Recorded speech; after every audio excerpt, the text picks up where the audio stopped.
Time बचाऊंगा। ऐसे तक साथ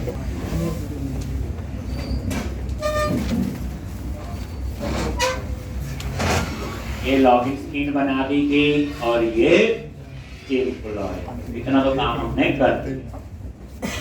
तो आज हम बनाएंगे बैकएंड। तो उसके लिए वही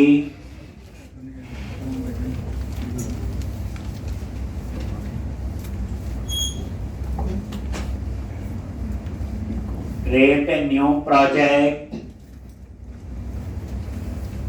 ASP.NET Core Web API,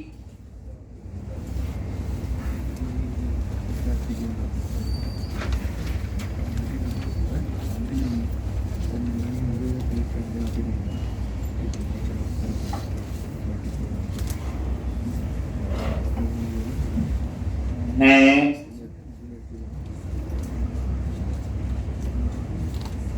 और यहाँ पे प्रोजेक्ट का नेम। ठीक, तो यहाँ पे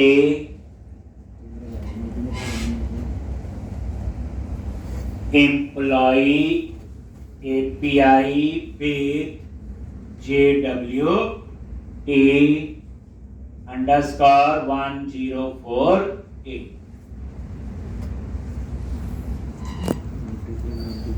कहाँ सेव करना है तो हम लोग प्रोजेक्ट में कर लेते हैं ताकि याद रहे।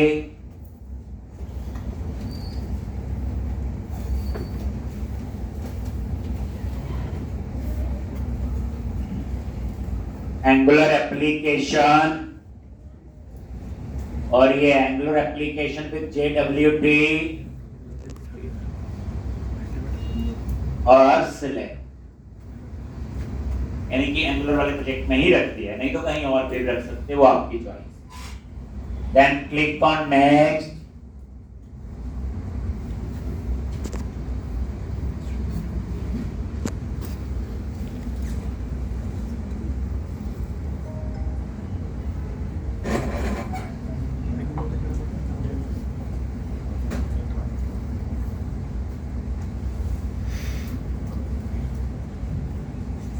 एक और ये देखो यहाँ पे ऑथेंटिकेशन टाइप में वो डिजिटल अकाउंट नहीं आ रहा है, इसका मतलब आइडेंटिटी फ्रेमवर्क बाय डिफॉल्ट इसमें नहीं है।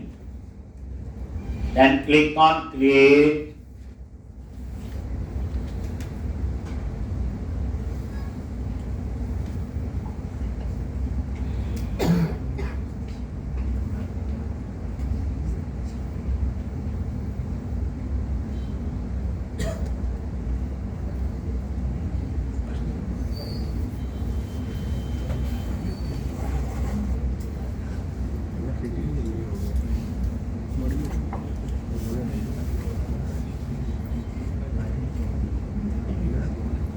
हो गया जी।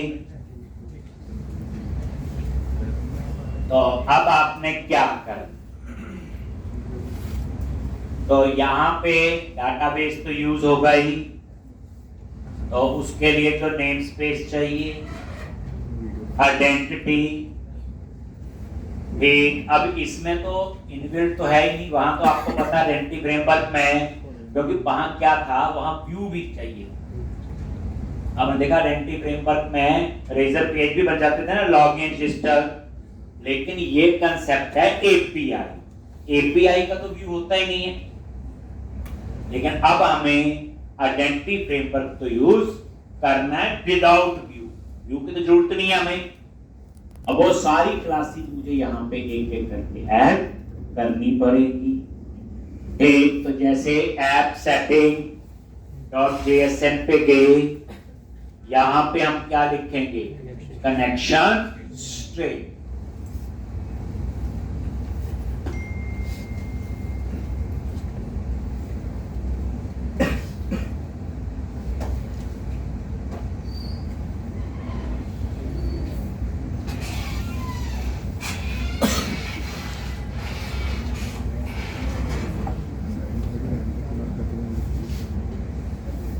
तो सबसे पहले कनेक्शन स्ट्रिंग लिख लो।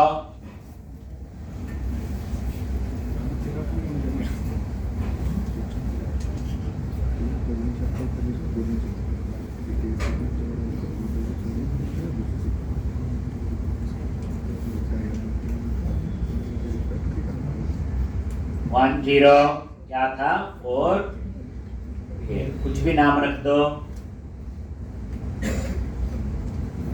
तो कनेक्शन सिंक लिख लोगे।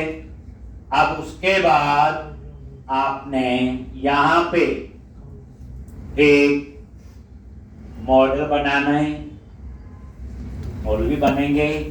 तो यहाँ पे क्या क्या काम करना है, एक तो बनाओ आइडेंटिटी फोल्डर, राइट क्लिक किया, ऐड न्यू फोल्डर, फोल्डर का नाम है आइडेंटिटी,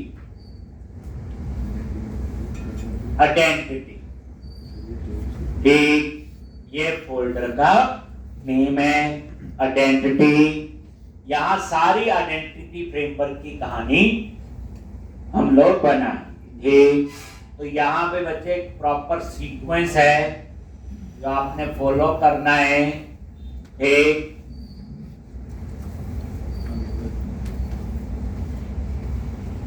तो यहाँ पे तो इससे पहले क्या क्या बना होना चाहिए, एक काम कर लो, एक बना low model, add new folder, models folder, और यहाँ पे ऐड कर लो एम्प्लॉय मॉडल, कौन सा एम्प्लॉय मॉडल, और इसमें वही मेंबर जो हमें पता ही है, आईडी, नेम, एड्रेस और सैलरी। तो एक आपने मॉडल बना लिया, एक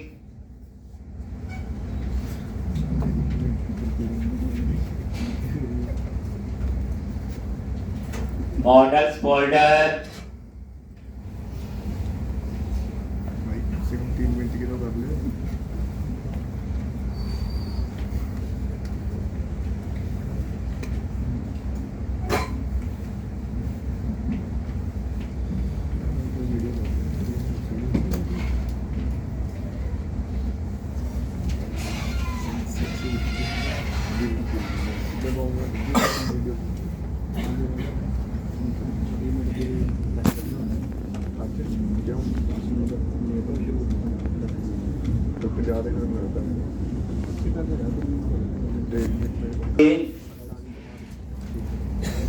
ये मॉडल employee.cs,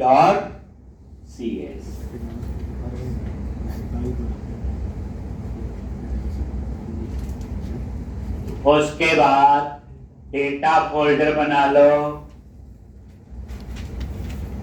या आइडेंटिटी में ही हम एप्लीकेशन डीबी कॉन्टेक्स्ट बना लें, ठीक।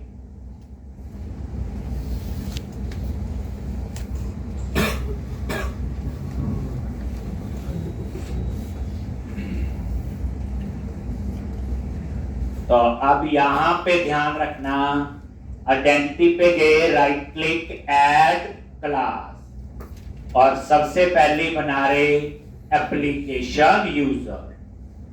तो ये एप्लीकेशन यूजर नाम से क्लास है। अब इसमें आपका आइडेंटिटी यूजर,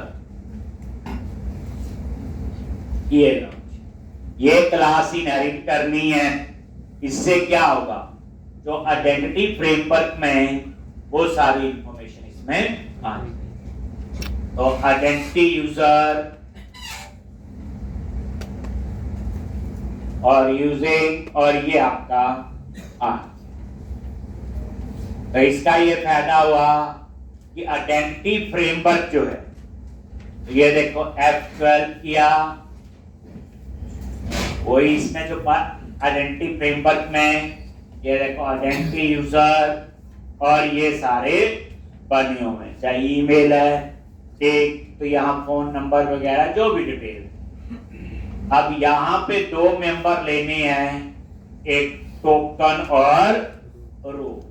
पता इसका टोकन यूज करूंगा JWT के लिए, रोल आपको पता है नॉट मैप्ड है, इसका मतलब ये टेबल का पार्ट नहीं होंगे, रोल और टोकन।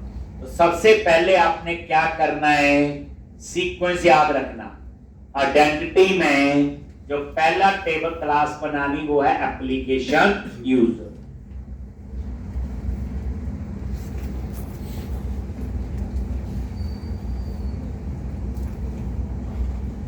एक एप्लीकेशन यूजर सबसे पहले, ठीक।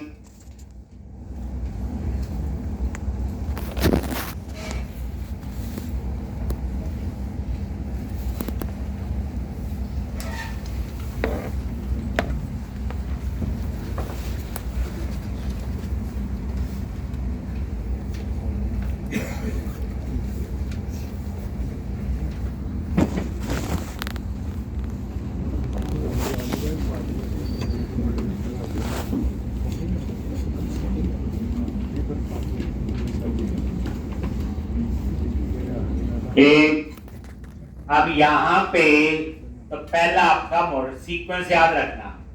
तो पहले मैंने बनाया एप्लीकेशन यूजर और फिर बनाऊंगा एप्लीकेशन रो।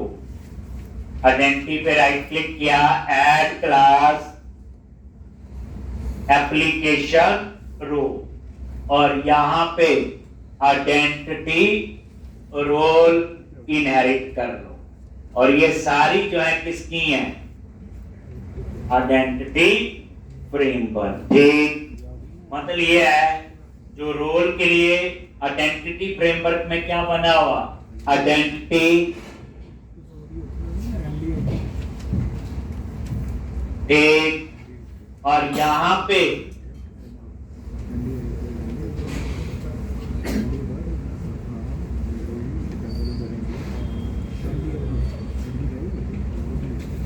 तो हमने तो नाम एप्लीकेशन रोल रखा, ये तो हमने रखा नेम, लेकिन एक्चुअल में जो क्लास है आइडेंटिटी फ्रेमवर्क में, इसके लिए आइडेंटिटी रोल, यूजर के लिए आइडेंटिटी यूजर, दो क्लास है, एप्लीकेशन रोल और एप्लीकेशन यूजर। उसके बाद आपने बनाना है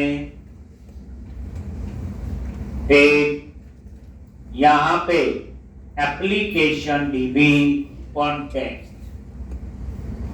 क्या करोगे?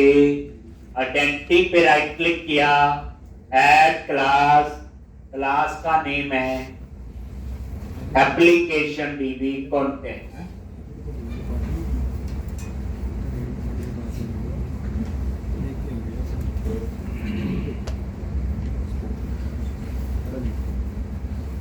एक, और यहां पे डीबी कॉन्टेक्स्ट की जगह यूज करो आइडेंटिटी डीबी कॉन्टेक्स्ट, बस डीबी कॉन्टेक्स्ट की जगह।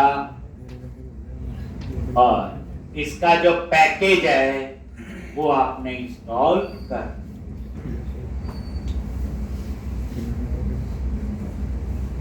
हो गए 3 मिनट।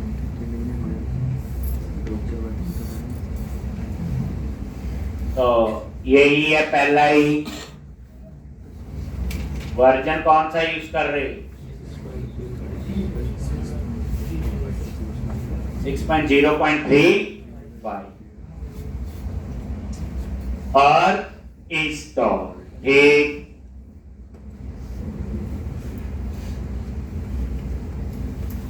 और आई असेट।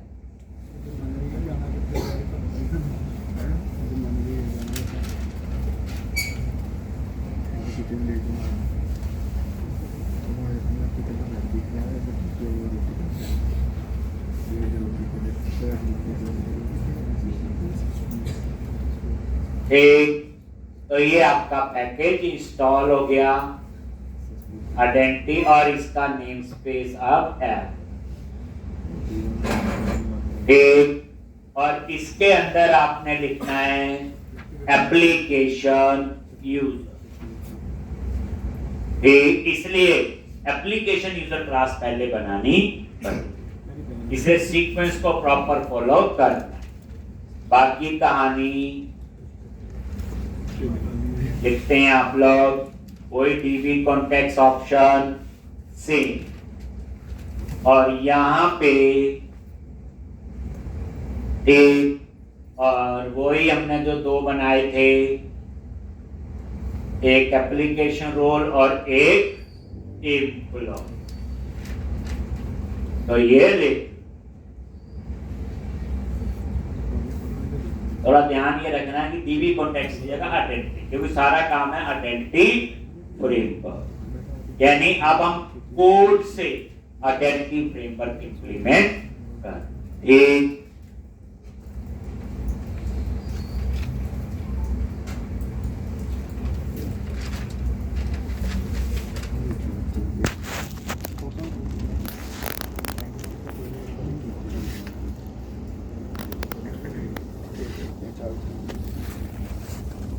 क्या बनाया, सबसे पहले एप्लीकेशन यूजर, एप्लीकेशन रोल और एप्लीकेशन डीबी सीक्वेंस याद रखना है। ठीक, अब उसके बाद जो नेक्स्ट क्लास है आपकी, एक यहां पे एप्लीकेशन यूजर स्टोर कौन सी बनाओगे, एप्लीकेशन यूजर स्टोर। तो आइडेंटिटी पे गए, ऐड क्लास और एप्लीकेशन यूजर स्टोर। आप सीक्वेंस याद रखना बच्चे, ये मैं आइडेंटिटी वाला फोल्डर आपको क्लास के बाद दे दे। ठीक, एप्लीकेशन यूजर स्टोर और वहां पे इनहेरिट कर लिया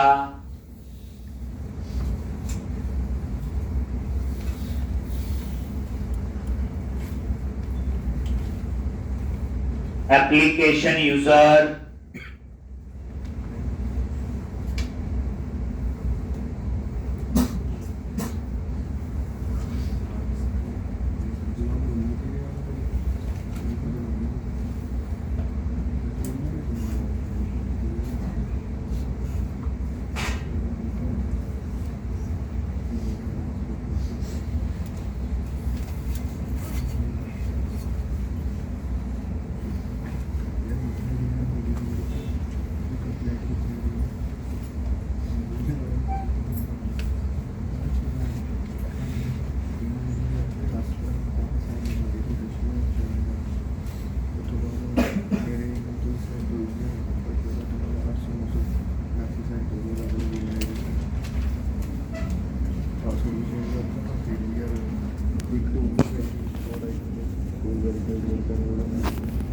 से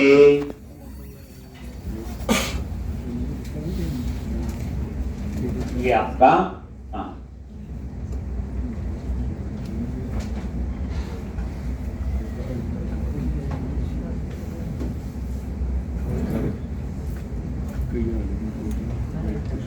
अब उसके बाद बनाएंगे एप्लीकेशन रोल स्टोर। जैसे यूजर स्टोर है वैसे ही एप्लीकेशन रोल स्टोर। अब देखो ना, इससे पहले एप्लीकेशन यूजर बनी होनी चाहिए। तो आप सिर्फ नाम लिख लो, सबसे पहले application user, application role, application DB context, then application user store. अब ऐसे ही अंदाजा लगा लो application role store, application role store. तो आइडेंटिटी पे गए, add class application role store और यहां पे आप इनहेरिट कर दो, ये आ गया।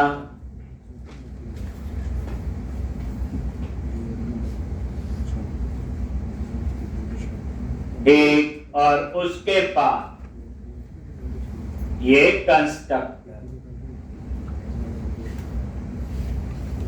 ये लिखने के जरूरत नहीं, आप सिंपल एक नाम लिखो एप्लीकेशन रोल स्टोर, ये बाकी कोड मिलते हैं। कुछ नहीं कर रहे, हम आइडेंटिटी फ्रेमवर्क को कॉन्फ़िगर कर रहे हैं और ये स्टैंडर्ड कोड होगा, किसी भी प्रोजेक्ट में आप इसे यूज कर सकते। जो मैं ये नाम रख रहा हूं वैसे ये मर्जी के हैं, एप्लीकेशन रोल स्टोर, असल नाम तो रोल स्टोर है। ASP.NET यूजर नहीं है, असली तो आइडेंटिटी यूजर है। ASP.NET रोल नहीं है, ये हमने नाम रखे हैं। ठीक, तो ये बच्चे इस तरह से मैं बनवाऊंगा आपको कि आप किसी भी प्रोजेक्ट में आप इसको यूज कर सकते हो जब एपीआई में आइडेंटिटी फ्रेमवर्क यूज करना हो गया। अब उसके बाद बनेगा एप्लीकेशन यूजर मैनेजर। क्या बनेगा? Application user manager. एक और क्लास बनेगी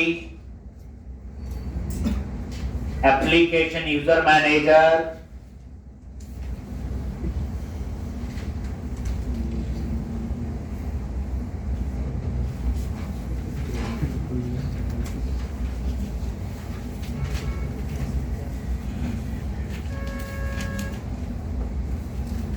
और यहां पे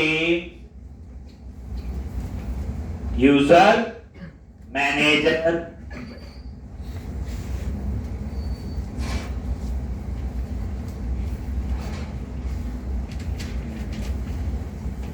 और यहां पे ये सिर्फ क्लास का नाम लिखो एप्लीकेशन यूजर मैनेजर। और ये देखो यूजर मैनेजर तो यूज किया हुआ हमने पहले।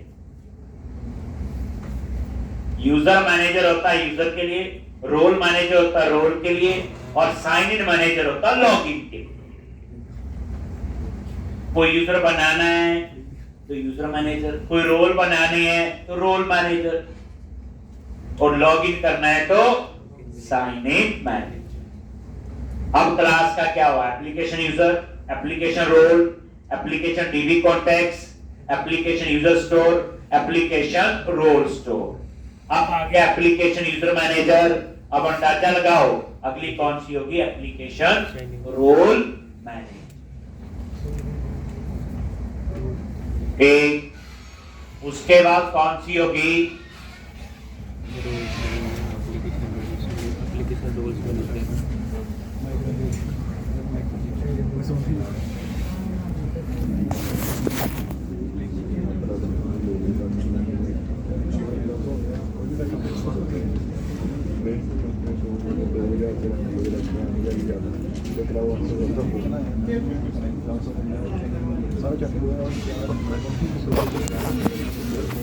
Application role manager.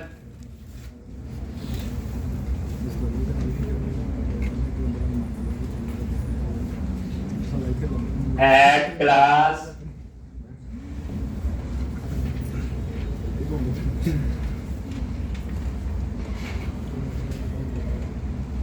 और यहां पे रोल मैनेजर।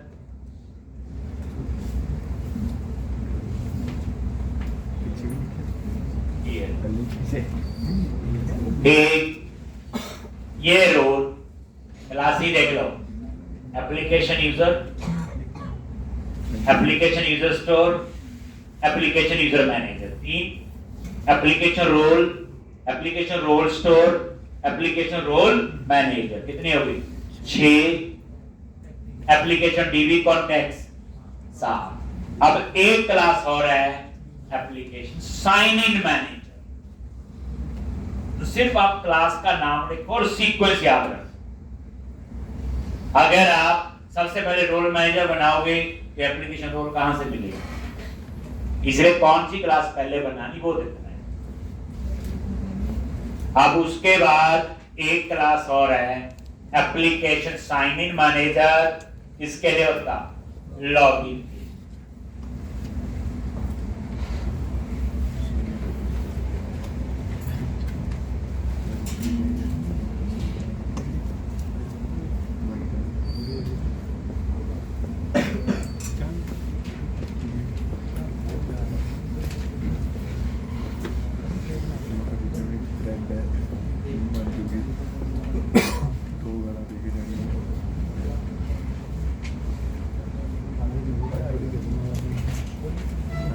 एक और यहां पे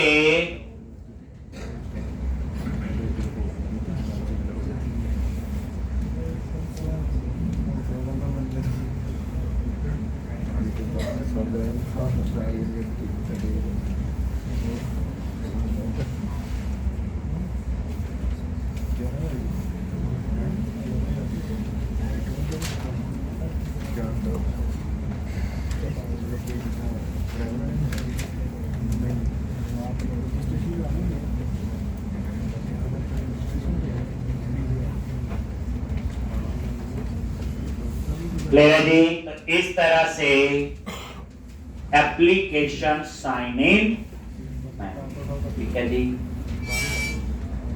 तो ये था 8 टेबल आपने पहले, मतलब 8 क्लासेस आपने बढ़ना।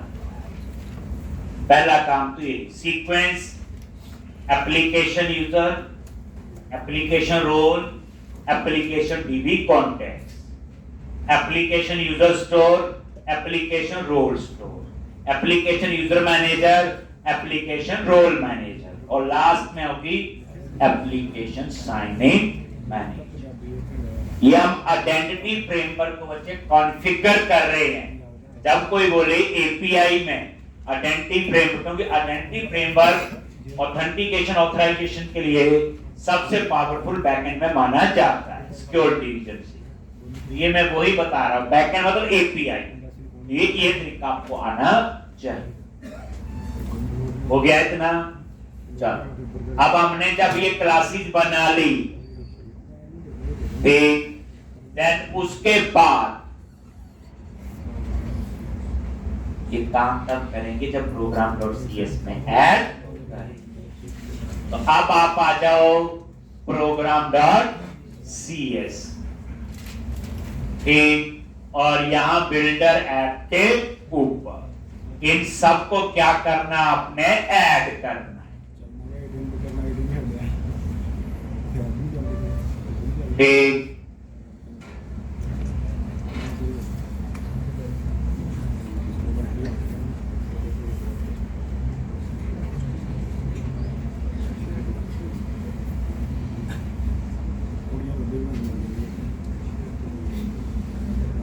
ये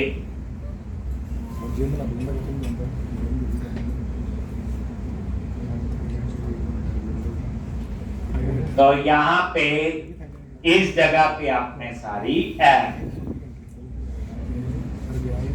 एक बिल्डर ऐप के ऊपर लिख,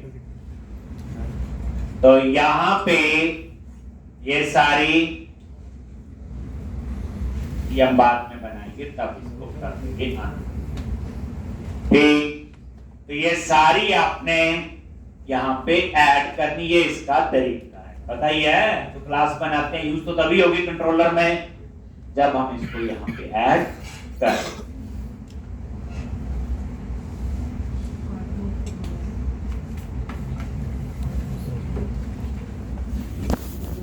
याद हो कहां कहां किए, एक आइडेंटिटी में और एक यहाँ, ठीक। अब उसके बाद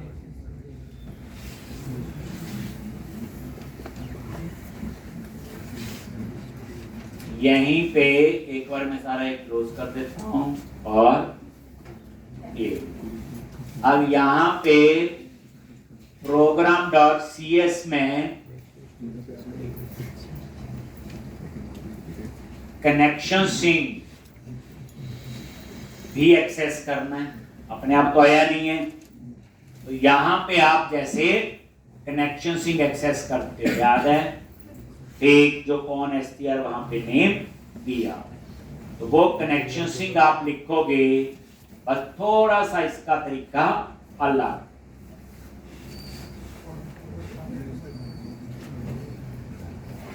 तो कनेक्शन सिंक एक्सेस करना है, तो हम लोग यहीं पे, और पहले हमने CS वेरिएबल ले लिया और builder dot configuration dot get connection string, और उसके बाद builder dot services dot add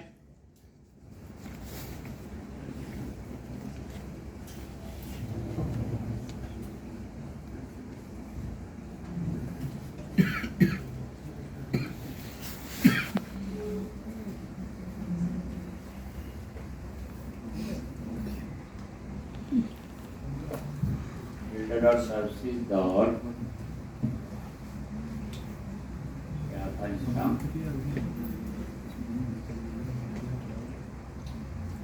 add entity framework,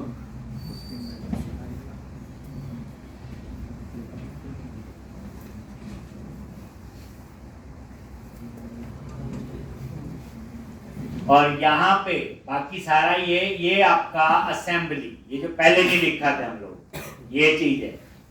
ये असेंबली का नाम क्या आएगा बच्चे? जो आपका प्रोजेक्ट का नाम। इस पे राइट क्लिक किया, रीनेम,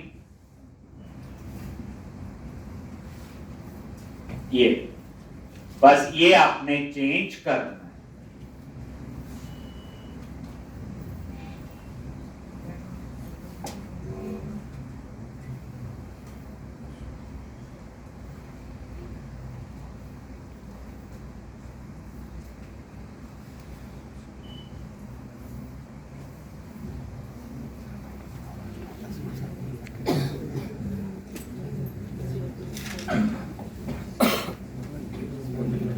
ये जो पहले लिखते थे, ये add entity framework SQL sir, ये ऐड एंटी फ्रेमवर्क एंटी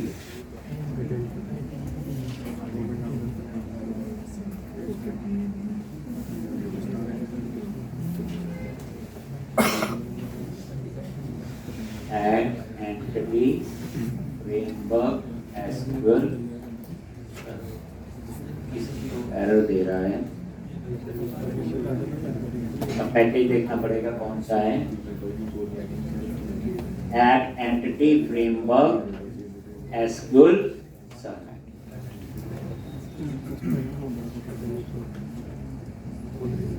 और यही पैकेज है add entity framework, और उसके बाद ऐड दी कॉन्टेक्स्ट।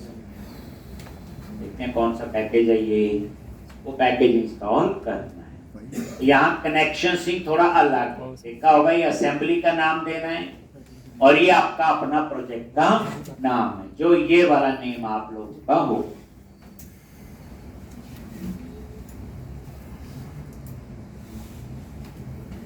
अब इसके लिए पैकेज है, कौन सा पैकेज?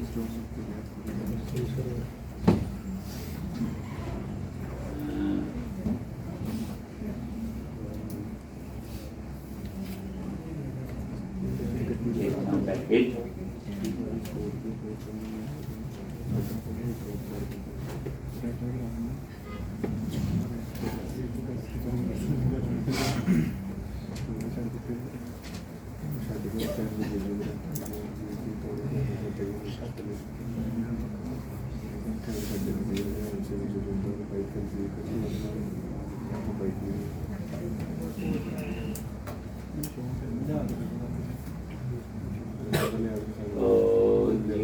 प्रोजेक्ट में पैकेजेस होंगे, पैकेज का दे रहा है।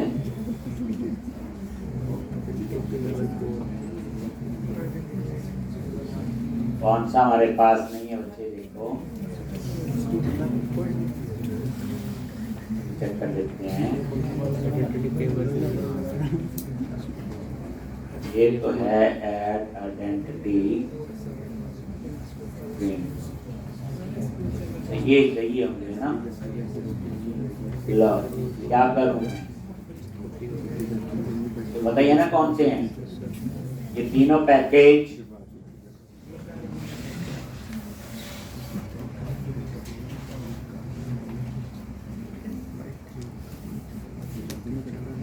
कॉपी किया और ये आपने पेस्ट कर दिए। ये इसका ब्रैकेट क्लोज कर दिया, चली गई और यहाँ वर्जन कर दो। ऐसे ही चलता बच्चे कभी कभी। एक बार इसको कंपाइल कर, नहीं तो आप कर लेना load anti framework SQL server anti framework 2, तीनों पैकेज वही है और इसको रीबिल्ड कर दिया।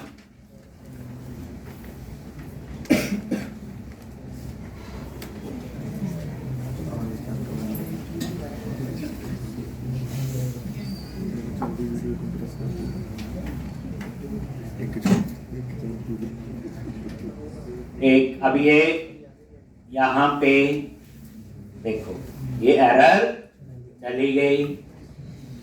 अब ये आगे use SQL server, options dot use SQL server. ठीक है, तो बस वही पैकेज जो आपके स्टैंडर्ड पैकेज थे, टूल्स, एसक्यूएल सर्वर और एक बार हम इसे दोबारा कंपाइल करके देखें। ठीक, और ये सक्सीड। ठीक है जी, तो अब आपने क्या किया देख लिया कैसे मैंने सिंपल कॉपी पेस्ट किए, चल गई। बस कॉपी पेस्ट के बाद वर्जन भी चेंज कर दिया और कंपाइल भी कर दिया। तो अभी तक क्या हुआ, जो मैंने काम किया इसमें एक बार आप देख लोगे। सबसे पहले आप अंदाजा लगाओ आइडेंटिटी, बस ये sequence ASP.NET user, ASP.NET role, application DB context, then ASP.NET user store, ASP.NET role store, ASP.NET user manager, ASP.NET role manager और ASP.NET साइन इन मैनेजर। ये काम करना, क्या कोड है वो मिल जाएगा। उसके बाद इस सबको कहां ऐड किया मैंने, program.cs में। इसमें कुछ नहीं करना है, एक लाइन थी, ये हम बाद में करेंगे, इसको अनकमेंट, ये कमेंट। बाकी कोड आपको ये बिल्डर ऐप के ऊपर मैंने लिखा। उसके बाद कनेक्शन सिंक में ये मैंने आपको बता दिया, थोड़ा सा ये पहले से अलग। ठीक, अब उसके बाद बस कुछ बचा है नहीं। अब हम करते हैं ऐड माइग्रेशन और अपडेट डेटा। देखते हैं पहले कोई एरर तो नहीं है। Package manager console,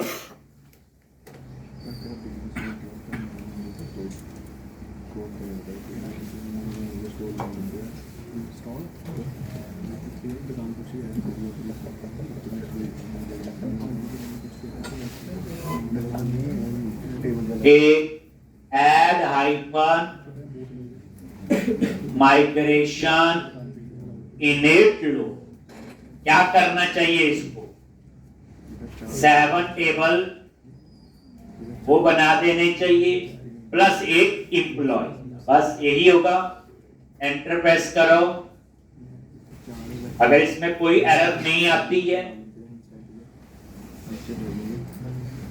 logic check कर लो एक बार।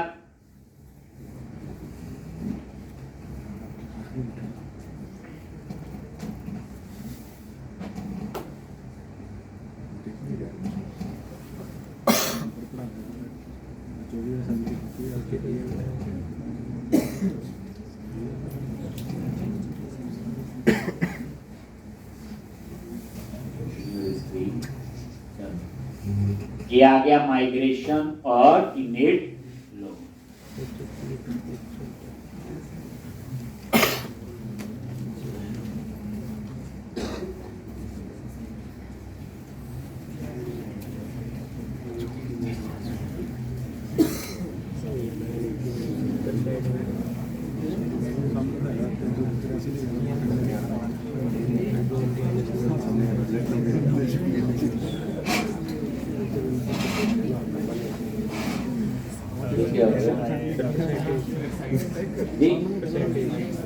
ये लेफ्ट साइड क्या हुआ, लेफ्ट कॉर्नर में परसेंटेज ये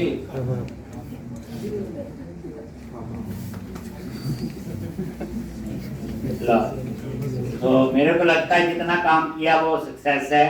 ये देखो ASP.NET रोल कहानी पता सारी, ASP.NEट यूजर और एम्प्लॉइज, ASP.NEट रोल क्लेम्स और इसी तरह से अंडरस्टूड है तो बाकी भी बन गए। तो ये 7 टेबल की पूरी कहानी, ये सारे साथ के साथ टेबल बन गए। बस आप क्या कमांड लिखो यहां पे, अपडेट हाइपर डेटा। ठीक, और ये डाटाबेस और टेबल बन जाएगा अगर इसमें कोई एरर नहीं है। ठीक, डन। ठीक है जी, और ये थी आपका, ये देख लो ये काम हमने कैसे। तो अभी एक तो क्लास के बाद बच्चे आपने ये प्रोजेक्ट की कॉपी ले ली आज तक वाली, और उसमें आइडेंटिटी वाला कोड लिख लेना, program.cs का कोड और ऐप सेटिंग, बाकी तो आपको पता है। ठीक, और उसके आगे वाला कोड नहीं मिलेगा, वो साथ साथ लिखना पड़ेगा। अब हमारा नेक्स्ट प्रोसेस क्या होगा, सोचो। इन टेबल्स में डाटा ऐड कर लेते हैं, काम करते हैं। ठीक, 2-3 यूजर बना लेते हैं, 2 रोल बना लेते हैं और यूजर को रोल असाइन कर लेते हैं, ऐसा कर लेते हैं। ठीक, क्योंकि इसमें GUI तो होगा ही नहीं, तो वहां तो GUI होता था ना। तो अब आपको ये सिखाऊंगा कि कोड से आइडेंटिटी फ्रेमवर्क के टेबल्स को कैसे यूज करना। उसके लिए आपको यहाँ पे कोड हम लोग लिख के ले रहा है। पहले बात समझो, आइडेंटिटी फ्रेमवर्क का GUI तो यहाँ यूज नहीं होगा, क्योंकि जो API होती है, डाटा कम्युनिकेट होता है, उसमें व्यू होता ही नहीं, इसलिए सारा काम जाम हमें करना पड़ना है। ठीक, तो मेरे ख्याल से पहले बच्चे इसको चलाओगे एक बार, अगर ये चलेगा तो ही आगे का फायदा है। ठीक, तो ये क्लास के बाद बताइए क्या बोलना मैंने, संदीप सर से आप ये प्रोजेक्ट ले लोगे, होगा उनके पास, तो बाकी सारा नहीं देखना जो जो मैंने बताया। आइडेंटिटी, program.cs, ऐप सेटिंग में, और एक मॉडल बनाया था एम्प्लॉय, बस। तो वो आप लोग बना के माइग्रेशन चलनी चाहिए। अगर इसमें प्रॉब्लम आ रही है तो इस मतलब उसको ठीक करो।